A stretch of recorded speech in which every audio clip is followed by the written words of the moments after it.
Okay, guys. So one of the most common misconception that you that I normally receive is the confusion when using the software. Now, everything I built on this software is basically based on the original algorithm of Pearson, which they provided online for free. So the most common question, the first one is, I only speak half of the sentence. I still get 90 in pronunciation, very good point fluency. Can I do this in the exam? So this is what they do.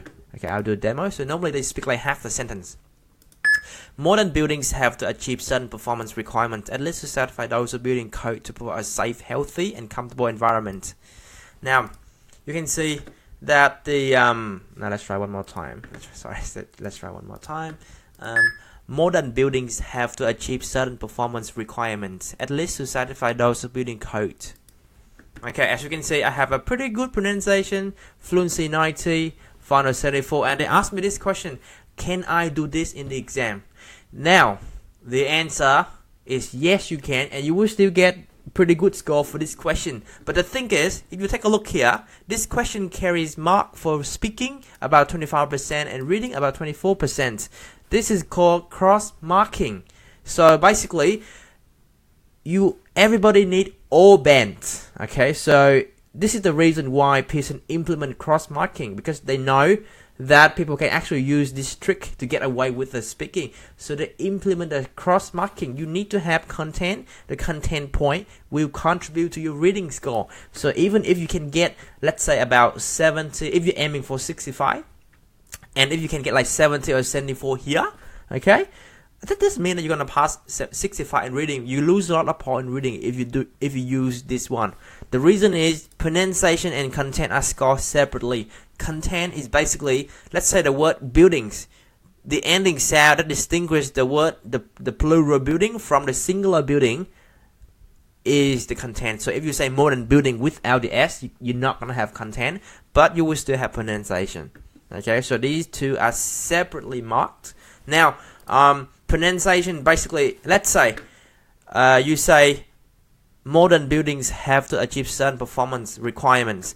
If you say this phrase correctly, so 1, 2, 3, 4, 5, 6, 7, 8, 8 sound. So 8 pronunciation, 8 words. If you only say 8 words and those 8 words are correct, you should have high score for pronunciation. I'm pretty sure you have seen a lot of score report that people got very low score for pronunciation, high score in fluency, and they still get, PTE speaking 90. But at the same time, I have also seen, and you probably gonna have seen already, people have 90 in fluency, 90 in pronunciation, but only have maybe about 85 in speaking. That also happened as well. And when that happens, that's basically because they are lacking in content. Okay? So even if I only say just the first few words, modern buildings have to achieve certain performance requirements. As you can see, I got 90 in pronunciation, 90 in fluency, which is absolutely correct according to Pearson standard, because I only said 1, 2, 3, 4, 5, 6, 7.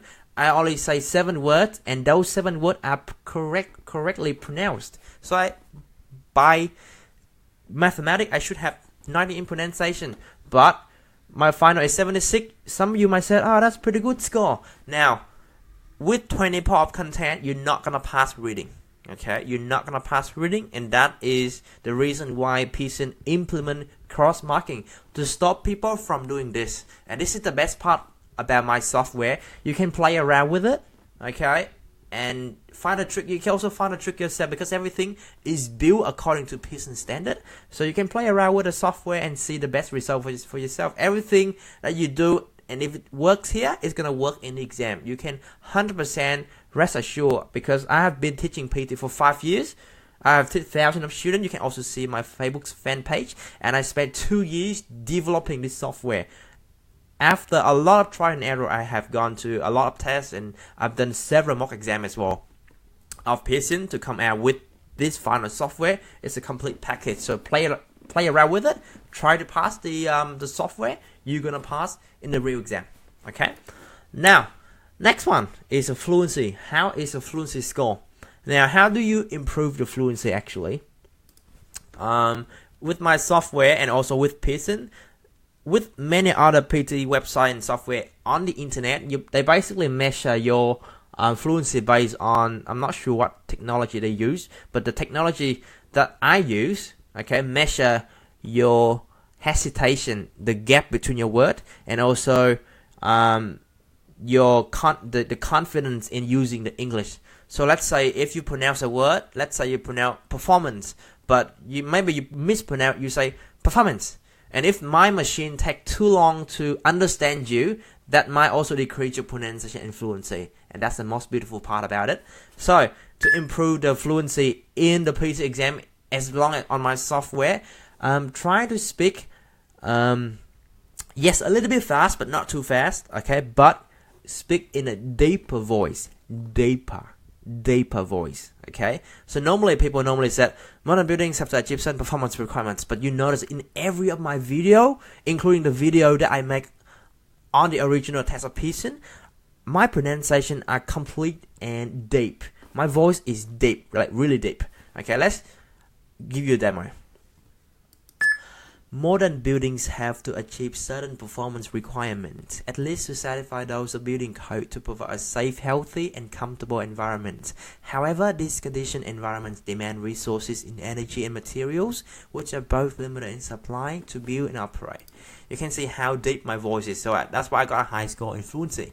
Okay, so as you can see, my fluency is extremely stable, but to do that you need to have a very good microphone. You don't need to have like this microphone, but you can definitely get a headphone one, which is also offer the same quality.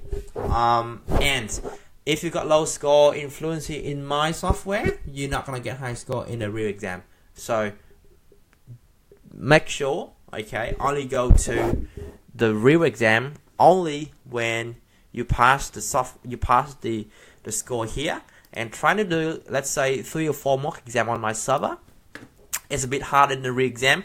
Now if you can, let's say you take 3 mock exam, okay, and if you can pass at least 2 of them, go to the re-exam, you're gonna get the same result as your similar to your mock exam. Okay, and the best part, you can also see all the analysis on the mock exam. This is like the best software that have ever been built. Like, I'm very proud of myself, to be honest. Alright, now guys, it's just a quick video today, so I'll see you guys next time. Thank you.